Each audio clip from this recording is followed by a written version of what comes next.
રાજ્યના આરોગ્ય મંત્રી અને આણંદ જિલ્લાના પ્રભારી મંત્રી ઋષિકેશ પટેલ જિલ્લામાં વિવિધ વિકાસ પ્રકલ્પોના ખાતમુહૂર્ત તથા લોકાર્પણ પ્રસંગે ઉપસ્થિત રહ્યા હતા। આ પ્રસંગે આણંદની બોરસદ ચોકડી પાસે ₹163.90 કરોડના ખર્ચે નિર્માણાધીન સિવિલ હોસ્પિટલ અને 50 બેડની આયુર્વેદિક હોસ્પિટલમાં ચાલી રહેલ કામગીરીનું નિરીક્ષણ કર્યું હતું, જેનું સમય મર્યાદામાં કામ પૂર્ણ કરવા જણાવ્યું હતું।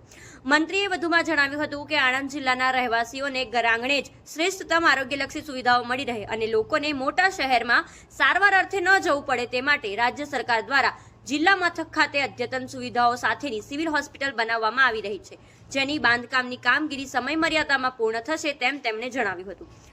આ સમયે મંત્રીએ નવી બની રહેલ હોસ્પિટલની કામગીરીની પ્રગતિ જોઈને સંતોષનો ભાવ વ્યક્ત કર્યો હતો।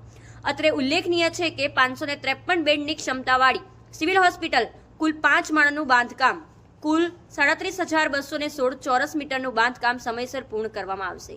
સિવિલ હોસ્પિટલમાં બેઝમેન્ટ, ગ્રાઉન્ડ ફ્લોર સહિત 5 માળનો સમાવેશ કરવામાં આવ્યો છે। આ હોસ્પિટલ ખાતે બેઝમેન્ટમાં વિશાળ પાર્કિંગ કરી શકાય તેવી વ્યવસ્થા ઊભી કરવામાં આવે છે।